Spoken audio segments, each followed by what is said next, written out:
अभय तिवारी का नाम सुनते ही झारखंड में सीधा परीक्षा धांधली पर सबकी नजर जाती है, क्योंकि यह नाम झारखंड के लिए सबकी जुबान पर है। लेकिन ऐसे और नाम पहले भी आए थे और एक बात यह भी सच है कि सीआईडी की पुरानी जांच में ही छिपा था जेएसएससी भर्ती घोटाले का राज, क्योंकि 2022 में ही मामला आ सकता था, जो अभी सबके सामने ये कड़ी खुलती जा रही है। आखिर कौन कौन है इसमें पुराने खिलाड़ी, आज इन्हीं सब पर बात होगी इस विशेष में। नमस्कार, मैं हूं शशिभूषण और आप देख रहे हैं मॉर्निंग इंडिया।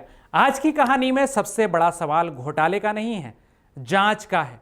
एक भर्ती परीक्षा, एक कथित पेपर लीक, एक पूरा नेटवर्क, और इस नेटवर्क में एक ऐसा नाम अरुण कुमार। हो सकता है आपके लिए ये नाम नया हो, लेकिन कहानी में ट्विस्ट ये है कि अरुण का नाम आज नहीं आया। जांच के मुताबिक 4 साल ये पहले ही नाम आ चुका था। साल 2022 में ही अरुण कुमार की पूरी भूमिका जांच एजेंसी के सामने आ चुकी थी। फिर सवाल उठता है, अगर नाम पता था, नेटवर्क पता था, कॉल डिटेल सामने थी, पूछताछ में भूमिका सामने आ चुकी थी, तो फिर गिरफ्तारी के लिए 4 साल क्यों लगे? आज इसी पूरी कहानी का सबसे बड़ा सवाल, और इसको समझने के लिए थोड़ा सा पीछे चलते हैं साल 2022 को। जेएसएससी की भर्ती परीक्षा में गड़बड़ी की आरोपों की जांच चल रही थी। इसी दौरान पटना हाईकोर्ट तत्कालीन सेक्शन अफसर अभिषेक कुमार को गिरफ्तार किया। रांची पुलिस ने उसे गिरफ्तार करके रांची लाई। पूछताछ शुरू हुई और यहीं से सामने आया अरुण कुमार का नाम।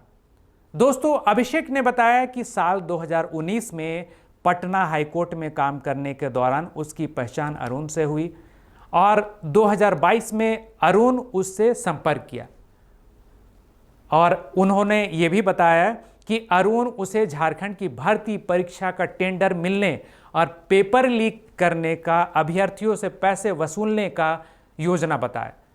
अब यहाँ पर थोड़ा सा हम ठहरते हैं, क्योंकि ये कोई मामूली आरोप नहीं है, और इसी कड़ी में उस समय जेएसएससी की संबंधित परीक्षा को स्थगित भी करना पड़ा था। सोचिए, एक तरफ हजारों युवा दिन रात पढ़ाई कर रहे हैं और ईमानदारी से होकर सफल होने की राह देख रहे हैं। कुछ लोगों ने परीक्षा को ही कमाई का जरिया बनाने की कोशिश की। खैर, जांच में तो ये भी सामने आया है कि अरुण कुमार कुछ कंपनियों से जुड़ा हुआ था और उन्हें परीक्षा में जुड़े काम का ठेका मिला हुआ था। वो माना भी कि टेंडर प्रक्रिया कम दर पर ली गई, इसलिए पैसे की वसूली के लिए अभ्यर्थियों को गलत तरीके से चयन किया। खर्च के बाद उन्हें गलत तरीके से इसमें चयन का प्रक्रिया में शामिल किया गया, और उसके बाद उस अभ्यर्थी थे उससे पैसा निकालने का, प्रश्न पत्र लीक करने और अभ्यर्थियों से मोटी रकम वसूलने का साजिश रचा गया। और यही कहानी खत्म नहीं होती है। कहानी अब आगे जब बढ़ती है तो जांच एजेंसी के पास सीडीआर भी मिल चुका था, और सीडीआर मतलब कह सकते हैं कि कॉल डिटेल रिकॉर्ड। जांच में यह भी बात सामने आई कि 2 जुलाई 2022 को गिरोह के सदस्य पटना के पुनपुन परसा बाजार इलाके में सक्रिय थे और अगले दिन रांची पहुंच गए। मतलब जांच एजेंसी के पास एक बयान नहीं था, साफ तौर पर कॉल रिकॉर्ड था, आने जाने का ब्यौरा था, लोगों के बीच संपर्क की जानकारी थी, और पूछताछ में एक नाम भी सामने आ चुका था, अरुण कुमार का। लेकिन फिर भी गिरफ्तारी 4 साल बाद क्यों हो रही है, मतलब आज क्यों हो रही है, ये थोड़ी सी ताज्जुब की बात है। अब आते हैं उस तरीके पर जिसे सुनकर किसी भी ईमानदार अभ्यर्थी के मन में सवाल उठेगा, क्योंकि जांच सामने जो आया उसमें करीब 100 अभ्यर्थियों की परीक्षा एक दिन पहले ही पटना उन्हें बुलाया गया। मोबाइल फ़ोन ले लिया गया था, उनके जो मूल प्रमाण पत्र थे वो भी ले लिए गए। फिर आरोप है कि उन्हें होटल और एक मकान में रखा गया और वहाँ करीब 80% सवालों के जवाब रटवाए गए। सोचिए, जिस परीक्षा के लिए कोई छात्र 2 साल पढ़ता है, 3 साल पढ़ता है, 4 साल की तैयारी करता है, उसी परीक्षा में अगर किसी को पहले से जवाब मिल जाए तो फिर परीक्षा बचती क्या है? क्या मेहनत बचती है, मेधा बचती है, मेरिट बचती है, या फिर सिर्फ सिस्टम का भरोसा बचता है? और अब सबसे बड़ा सवाल, सीआईडी को 2022 में क्या क्या पता था, यह भी समझना बेहद जरूरी है।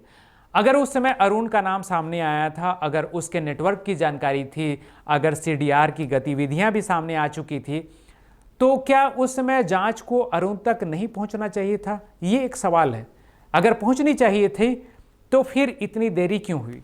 और अगर उस वक्त पर्याप्त सबूत नहीं थे तो अब ऐसा क्या मिल गया जो उसकी गिरफ्तारी हो गई?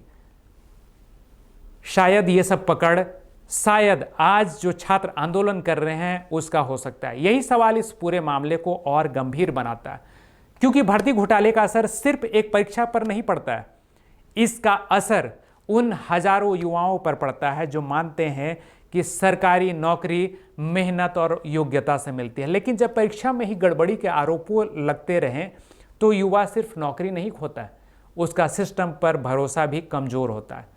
और इसलिए अरुण कुमार की गिरफ्तारी को सिर्फ एक गिरफ्तारी की तरह मत देखिए, उसे उस पुरानी जांच की अगली कड़ी की तरह देखिए जिसमें कई सवाल पहले ही सामने आ चुके थे। अब असली परीक्षा जांच एजेंसी की है।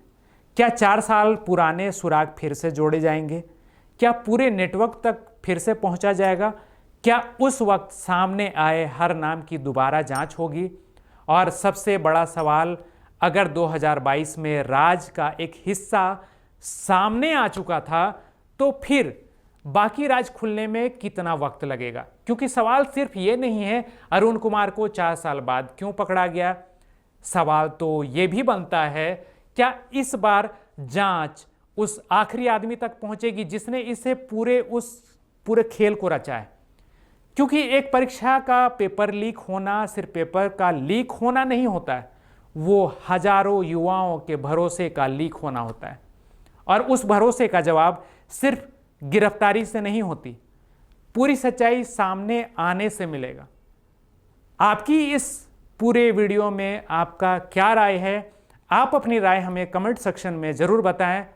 फिर मिलते हैं ऐसे ही रिपोर्ट के साथ, तब तक के लिए धन्यवाद।